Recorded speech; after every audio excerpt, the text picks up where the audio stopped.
It is Sunday, December the 6th, 2015, 6:30 p.m. Eastern Standard Time in America.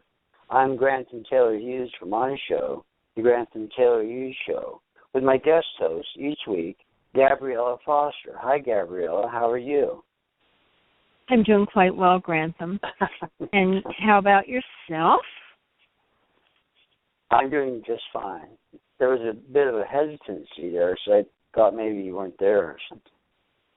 Okay, so that means you're not fine? Or you are fine? No, that means that you're fine, but I said, did you hear what I said? Yeah, I thought you were commenting on your own hesitancy. You thought I was hesitating? Okay, yes, well. when I said, how are you, Gabriella? And there was a pause. We had a radio lull, see? When you have any type of, if it's not flowing along in radio, then everybody's greatly concerned. And after 2 or 3 seconds, then we know there's a major issue. It's a nanosecond world we're in these days. The nanosecond world, billionth of a second. For those people that don't know what a nanosecond is, or do they necessarily care? Right. But having said that, just for historical purposes, or hysterical ones, whichever you prefer, before the Victorian times, they didn't have the second. You're talking around 1800s, and they didn't have the second.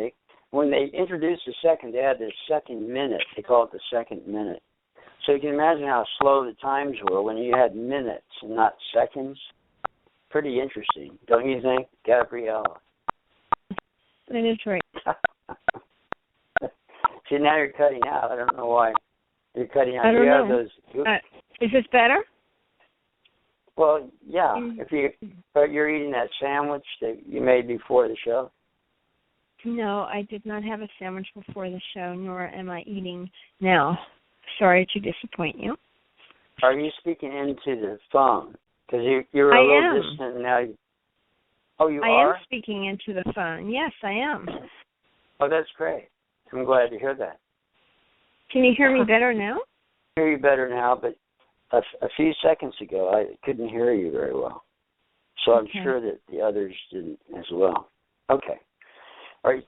So we'll get down to brass tacks that we rarely do on this show, right? Okay, but that might be painful. Are you distracted? You appear to be distracted. No. Are you was reading making that book? Joke. I said that might be. No, I do not have a book. I said that might be painful. You said we're going to get down to the brass tacks. Well, I was hoping you'd pick up that joke. So if you didn't, I was going to carry on with it. Okay. Gosh. I All right. All right. Should we start at the beginning? Should we start over? I think we might have lost our audience. But the only thing that's pretty funny up to this point? Somewhat amusing. Not terribly. It's just what's with the pregnant pause? Tiniest bit. You're not hearing me? Is there a delay, a 2-second delay or something? I don't know. I'm answering you as soon as you speak to me, so I'm not sure why you're hearing pauses. Okay. It's called the pregnant pause for all those people out there. It's the same on your side, too. There's a little bit of a pause there. Oh, there is? Well, maybe it's delayed so they can... Anyway. Mm-hmm.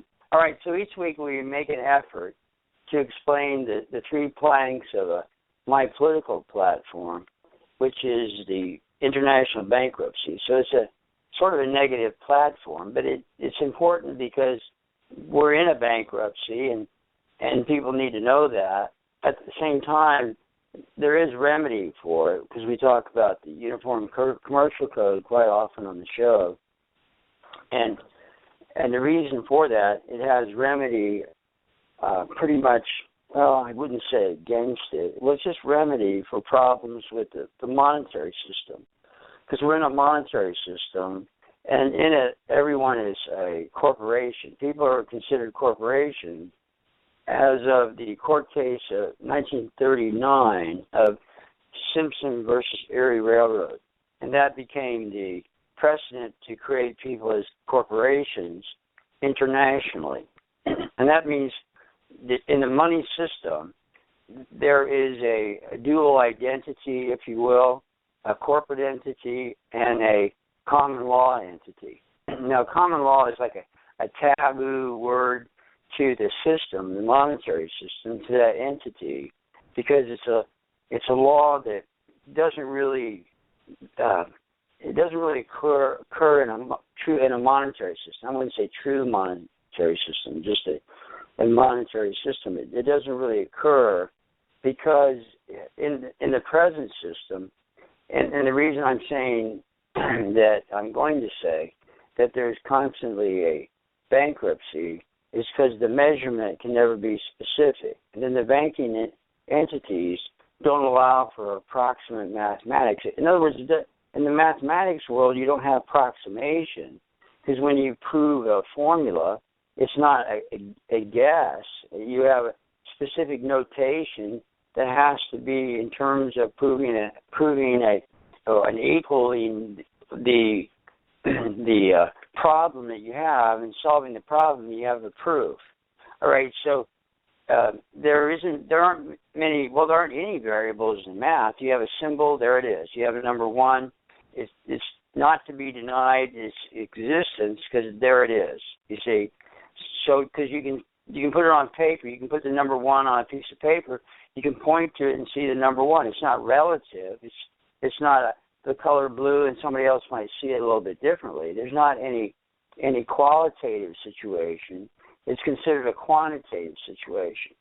And maybe that's good that I went into it this week in terms of this problem with the mathematics, because that's why if you add up the accountancy or the books with the ledger, I'll say, in banking, then it has to equal out in terms of the number summations. Okay, so how do you have an approximate mathematics? I mean, is that possible? What do you think, Gabrielle? In terms of my explanation, it appears that you can't have an approximate mathematics, and this would be equaling or in the same subject matter as bankruptcy. So what do you think? I mean, well, it's my understanding that mathematics was an exact science. Right. Okay. But then I've proved many times on the show that it's really a relative science. Well, no, it's a relative science when you give the example of the 50 people measuring the line and coming up with different answers. That's relative, but that's because a human being is doing it, because they're maybe not all measuring it exactly the same. If they were to measure it exactly the same, the answer would be exactly the same. Okay, but in the statements you're making, you're inferring that people can measure things exactly the same, correct? Well, I don't know if that's possible, but maybe it's possible. But I'm just saying, you're talking about, students in a class that are measuring a straight line and they all come up with different answers. But okay, but that would mean, yeah, go ahead. Yeah. Go ahead. So I don't know if there's a way to measure things exactly the same, then the answer would have to be the same. But I'm saying that the failure may be in the instructions, and it could be just a lot of variables there. There's a lot of variables for failure. But then again, is that what you're inferring? Like if the professor gives an instruction, say, please measure the top line, and they have a ruler and a pencil and a piece of paper, measure the top line, put the number in the left-hand corner and pass it in, right? So there's a number of failures in there. But you're saying in the purest sense of mathematics, and as I said in this morning's show, group meeting, I said that in terms of this whole relative thing, that when you're getting these instructions, or just the idea of the relative means of anything we're trying to do is determined by the differences in the just the differences that take place in terms of maybe the size of the ruler, the size of the paper, They're going to be off by a centimeter or a millimeter. It just depends on, and then they put it in the right-hand corner instead of the left-hand corner. So there's a lot of variables of failure. But then when you're talking about math of itself, all right, and I just remember I had forgotten something, there was a professor called Dietrich Schorer, Dr. Dietrich Schorer, and I forgot what time period, I think 19th century. And he came up with what was known as experimenter infestation. That means you can't have a pure experiment because you always have the eyes and ears and the attention of the experimenter. In other words, you always have to have somebody in there to analyze the situation. So that he called that the experimenter infestation, or the entity of the observer. You see what I mean? So that means that the one that's facilitating, in control of the experiment or the test or whatever, they're going to have their relative decision-making power to declare whether something's right or wrong, too. So now it's a judgment call and arbitration. So does any of that make any sense? It probably sounds like gobbledygook, and probably is. But I think there's some logic in there in reference to the fact that that the failure is in the math itself, because, again, if you have a body of people, now it's going to be failures, not necessarily in the numbers, but, again, you can't get a pure experiment. You're always going to have somebody there to interfere. See, the interference part is the problem. And therefore, in the banking system of bankruptcy and what have you, if you have several accounts and they're supposed to be measured by the same group or the accounting principles that are set up by certain accountants and what have you, if they're measuring these sorts of things, then that means that they're going to come up with differences when there is a large number of, so it may be an en masse thing of number system. It could be that because there's a larger population and measurement is so becomes inexplicable or inexact when there's larger numbers to be measured or analyzed. It could be that. Maybe you got 2 or 3 people, you get the numbers right. I don't know. See, that's the part that is confusing, but they do have the 70-year cycles of bankruptcy that happen all the time because the books don't match up. They don't have proper what do you call that? Accountability or banking equilibrium. They don't balance is the word. The accounts don't balance, and therefore, if it happens a lot, they have to declare bankruptcy. If they can't cover themselves in the black, they're in the red all the time, so they're in a debt situation. Do you follow any of this at all, or are you reading now? Sure. No, I'm not reading. Okay. I'm not reading. Oh. Please stop accusing me of reading, okay? My book is not with me, okay? We might end up getting into argument. I might have to delete the show. I've only deleted the show. Okay. In 9 years, I've only done that twice. No, I'm just saying I'm not reading. I'm listening to what I revealed that, too. When she laid into me one time, I deleted the show. What? Well, sorry about that, everybody. But what were you asking me? Because you made me lose the question. Lose your place what you in the just chapter. asked me. No, I'm not reading. Okay. Do you want me to take a picture and send it to you? I know I'm boring and whatnot, but it's okay. I mean, I find these things stimulating, but there really isn't. If you're going to continue to attack me, I may start reading. It's pretty funny. Hey, we were able to eliminate half the show on gibberish. That's pretty good. I'll win the Casuistry Award this week for being the most politically casuist individual in America, or in the world, actually, probably. All right, so the issue is that I don't think the monetary system can avoid bankruptcy because of the mathematics problem, okay? And that's why they periodically have them, so I think it's unavoidable. People don't address the issue because it's really dry and boring, like I just went through the last 10 minutes. But having said that, there is at least a theoretical fix for bankruptcies in terms of what I've presented many times on the show, that you could essentially declare a certificate, Federal Reserve certificate, and that would back the Federal Reserve notes. Okay, again, it's a piece of paper.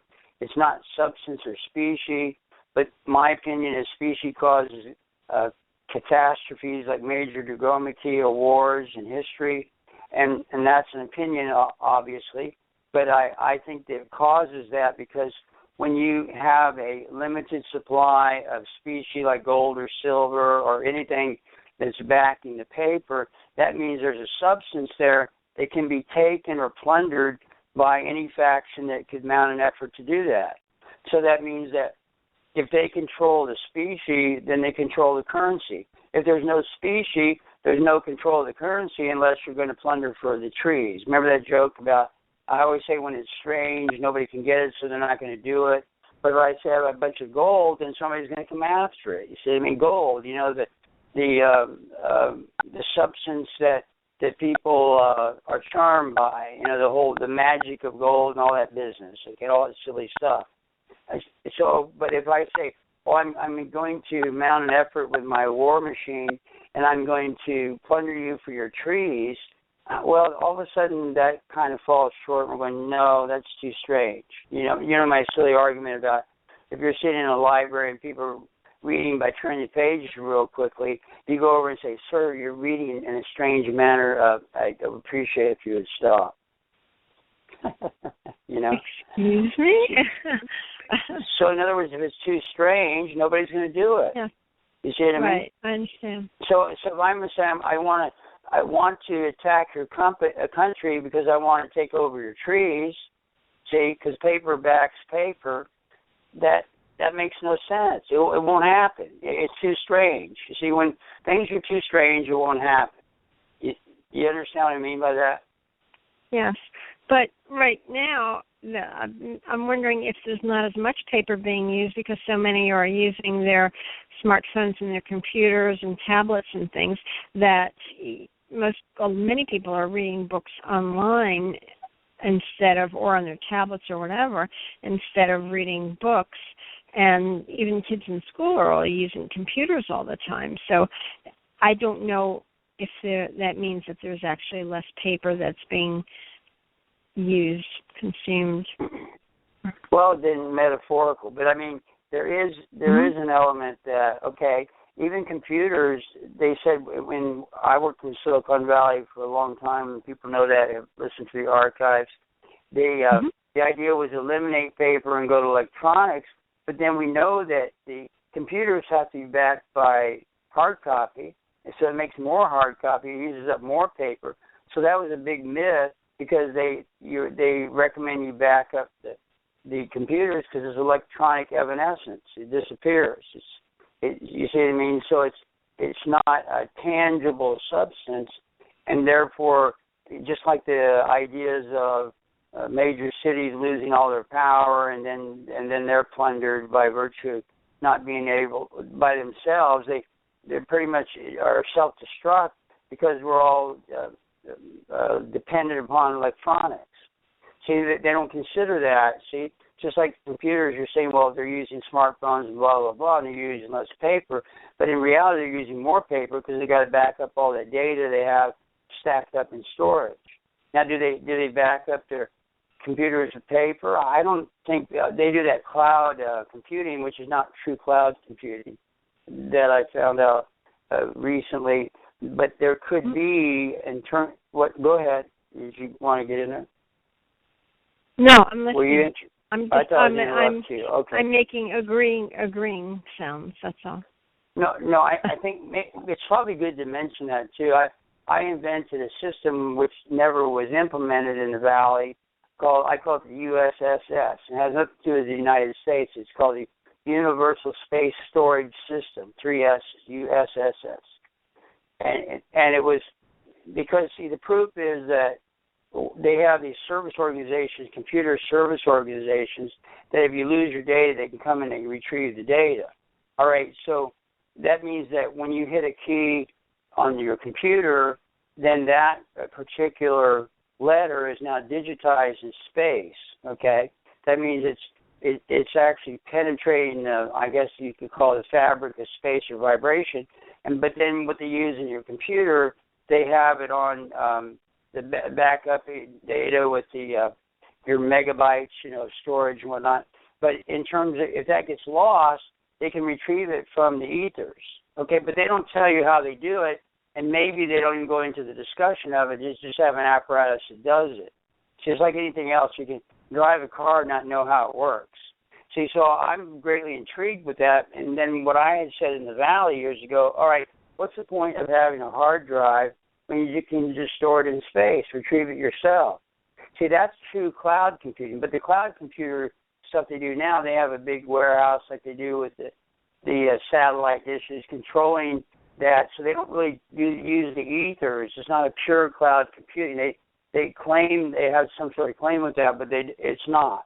They don't really have USSS, which is my creation. I don't think they know how to do it. See, it's probably bad enough lost in the explanation that I'm trying to explain it. You see what I mean? So it does exist, but they can't explain it. It's just like they have things in Area 51, but they can't explain the technology. So if you don't have a theory, then you can't manifest it. You don't have a mapping. You don't have a blueprint. If you don't have a blueprint, you can't create something. You don't have CAD/CAM, you can't create something. CAD/CAM is imagery on the computer imagery, and it's design and what have you, and then you manifest it in reality. See, there has to be some kind of design. That's why they used to use blueprints. But if you don't have a way to explain things, if you don't have a thesis, then you have nothing. So you see something, and if you can't explain how it works, that's no good. So that they don't have the information or the theory to comprehend it. See, so you have to be able to articulate it to be able to do that. That's why I claim recommendabus on the show, because I'm the last say in terms of the bankruptcy fix. Nobody has it. Most people don't even understand it. Most people think we still have money that's backed by gold and silver. How stupid is that? It's just ridiculous. And people believe we still have the Constitution, suspended in 1930. It's been done 85 years ago. So why do they still bother with that? Because they're not paying attention and don't care, see? Or like you said, they're all on their smartphones and they could care less. And they don't. But it's a controlling factor. If you have the knowledge, it controls things. That's why if people know the true law, that's a controlling factor. Or if you know how to represent your straw man, which is the corporate person, like the example would be, in America, they call it John Doe. In England, they call it Joseph Bloggs. It's the same thing.